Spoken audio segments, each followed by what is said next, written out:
It's the book of Revelation, chapter 19, verse 11.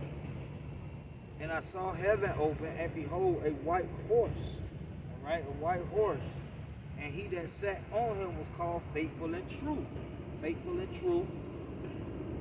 And in righteousness, not unrighteousness, all right?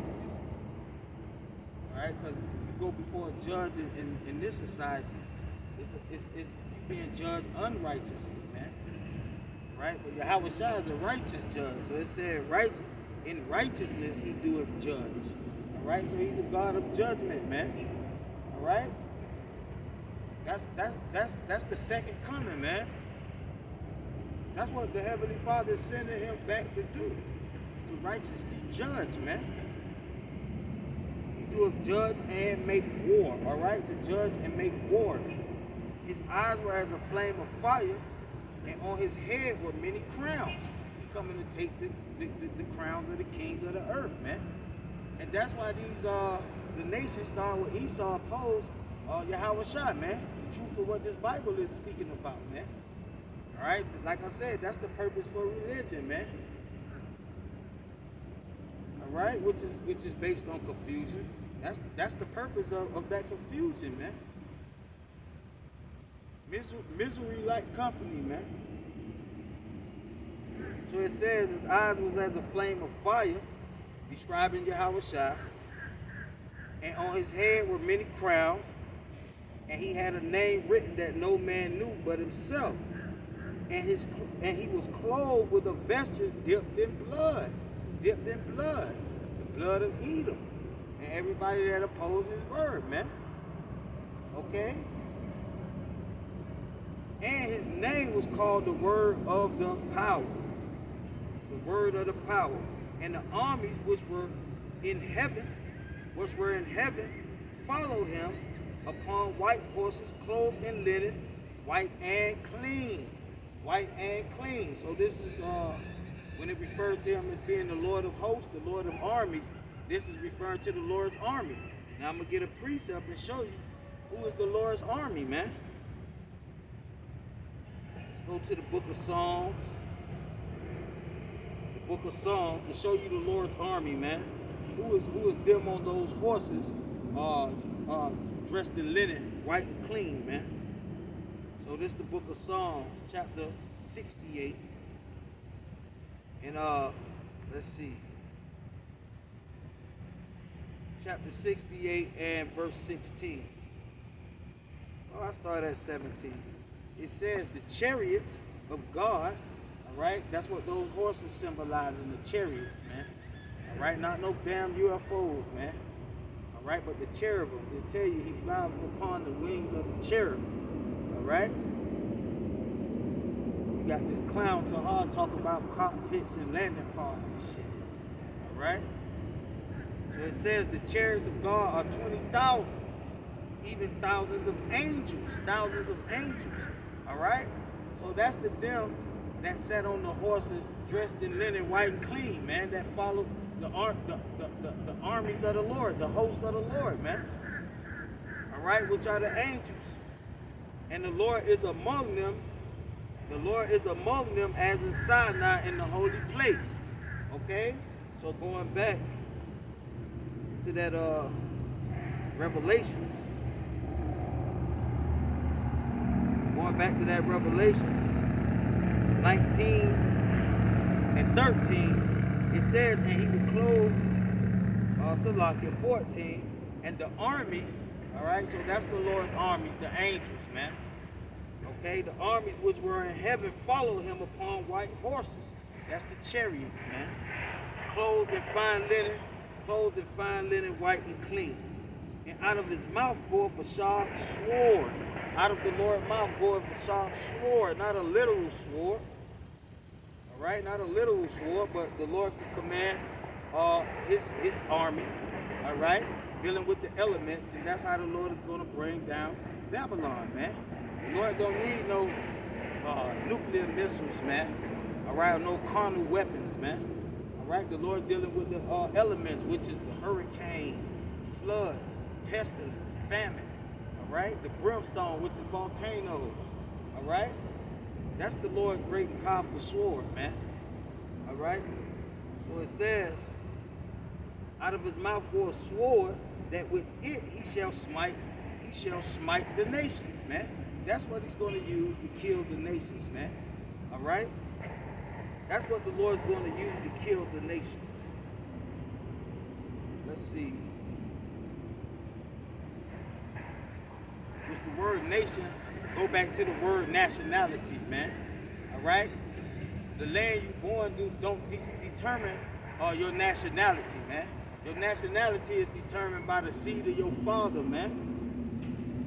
Okay? Not by the land that you was born in, man, or conceived in, man. That's more confusion, all right? More confusion from your father, the devil, man. Esau, man. Edom. And that's why they blood, the Lord, they blood going to cover the Lord's garments, man. He's going to tread them like grapes in a wine press, man. I mean, he's going to crush them, man.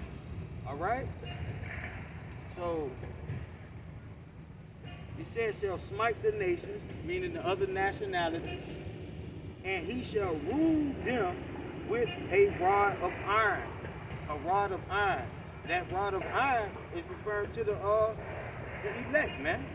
That's the rod of iron, man.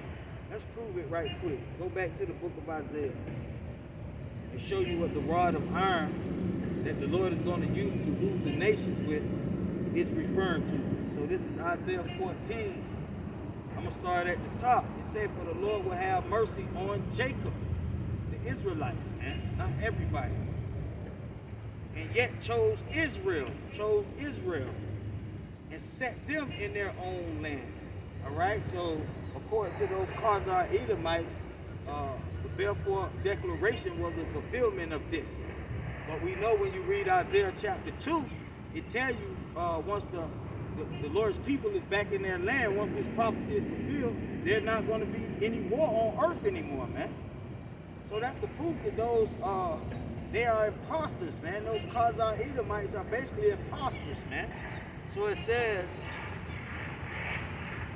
and the stranger shall be joint with them, and they shall cleave to the house of Jacob. Cleave to the house of Jacob. The same way the nations cleave to the house of Edom right now, man. And the people shall take them and bring them to their place, and the house of Israel shall possess them in the land of the Lord.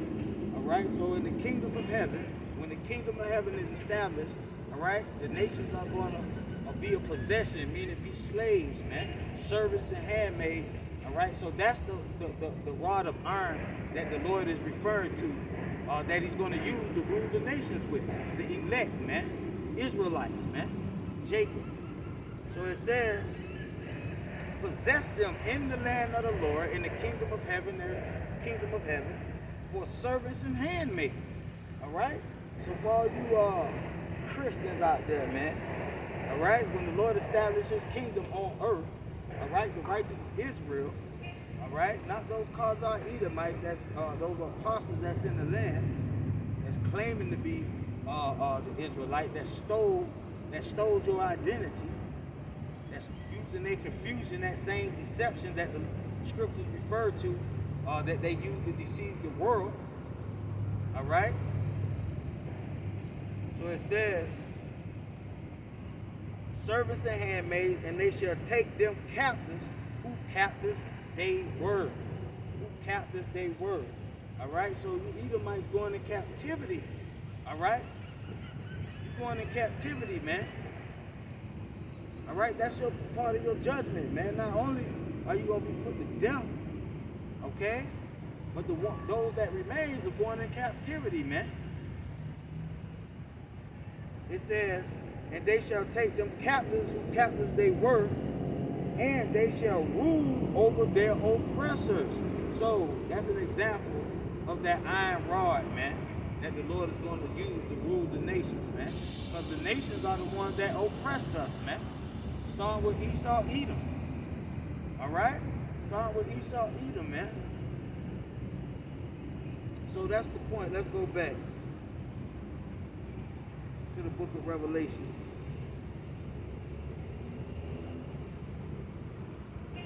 book of Revelations.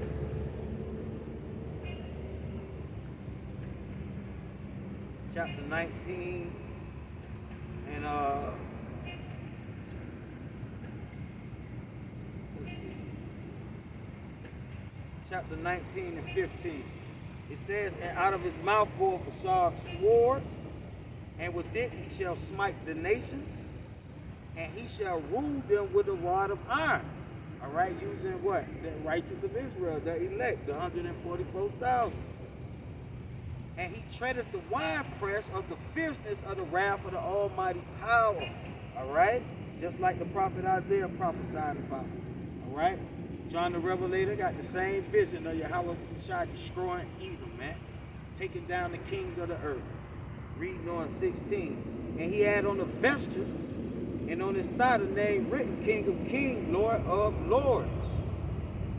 And I saw an angel standing in the sun, and he cried with a loud voice, saying to all the fowls, to all the birds that fly in the midst of heaven, come and gather yourselves together into the supper, into the supper of the great power, that ye may eat flesh of kings, and the flesh of captains, and the flesh of the mighty man, and the flesh of horses, and of them that sat on them, and the flesh of all men, both free and bond, both small and great. Both small and great. And let me give you a quick precept to show you where this is going to take place at, man. In Israel, man. All right? In Armageddon, man. Which is north of Manasseh, man, in the land of Israel. Let's get it.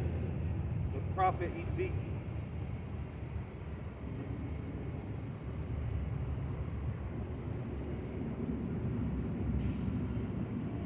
Get it in the prophet Ezekiel chapter 39.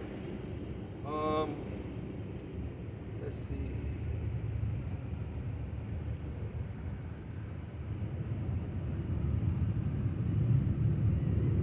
Ezekiel chapter 39 and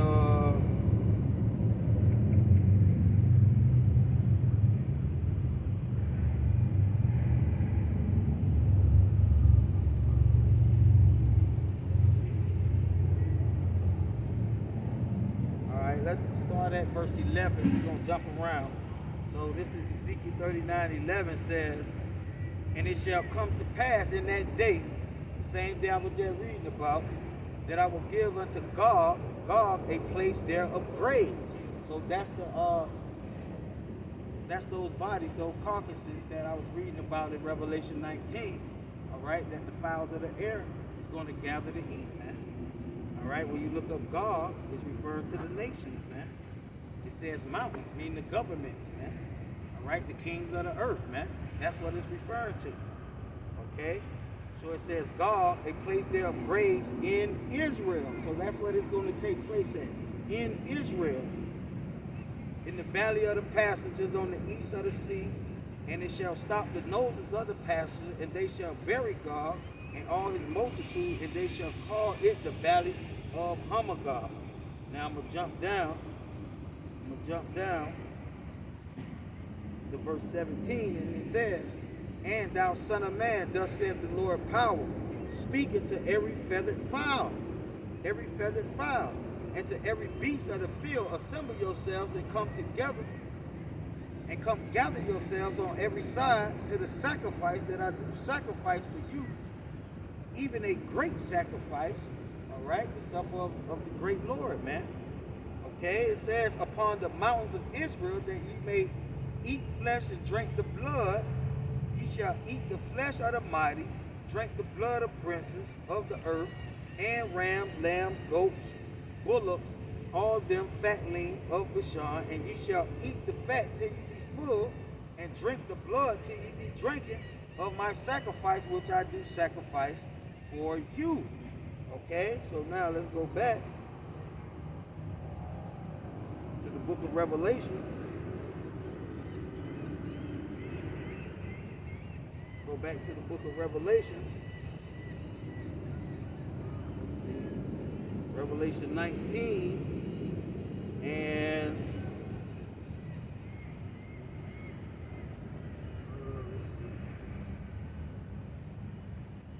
and 15. So it says, let's see, in verse 17, Salaki. It says, and I saw an angel standing in the sun, and he cried with a loud voice, saying to all the fowls that fly in the midst of heaven, come and gather yourselves together unto the supper of the great power. Okay, that great power, that ye may eat the flesh of kings, and the flesh of captains, and the flesh of the mighty men, and the flesh of horses, and the flesh of them that sat on them, and the flesh of all men, both free, bond, both small and great, man. Okay? So this is the agenda of Yahawashi, man. This is what he prepared to come back to do, man, by the way of the Most High, man. Okay? So it says, verse 19, and I saw the beasts and the kings of the earth and their armies gathered together to make war against him that sat on the horse. All right, so that's Esau's agenda, man. That's his plans, man. All right, to fight against Yahawashi and the host, the angels, when the Heavenly Father sent Yahawashi back, man. All right, that's whose side the most of you Negroes is on, man. All right, that's an example of you worshiping the image of the beast, man. And therefore, you're going to get thrown into that lake, or you're going to be part of that lake, that body of people, all right, that's going to be destroyed, man. So reading on, it says, and against his army and against the angels, man. Okay? And the beast was taken, and with him the false prophet that wrought miracles before him, which deceived them that received the mark. All right, that's chasing that bag, man. All right, that worship that mammon, that serve that master called mammon, man. All right, because the majority of Negroes out here, they not serving Yahawashi, man. All right, they not serving the Heavenly Father. He's not their master, man. Okay, their master is mammon. That's what they serving, man. All right, and through this deception, witchcraft, all right, confusion to Esau, he calls you to receive that mark, man, which is to love the love of money, man, basically. So it says of the beast, and them that worship his image, and them that worship his image were cast alive into the lake of fire, burning with brimstone. So that's the judgment, man. That's an example of the Lord coming back to judge and make war, man. All right, with all those that oppose. So it says, and the remnant were slain with the sword of him that sat on the horse. All right, like I said, the Lord is not using carnal weaponry, man. He's using the elements, man. All right, that's what that brimstone symbolizes, man. So it says, which proceeded out of his mouth, and all the fowls were filled with their flesh. All right, and we know this is all going to take place in Armageddon, man. All right, in the land of Israel. All right, when you look up Armageddon, it goes back to the word Megiddo. All right, it's in the land of Israel, man. Okay, that's where the great supper gonna take place, man. So basically, man, that's the point. That's the point. I hope you brothers edified with that. I'm gonna say shalom.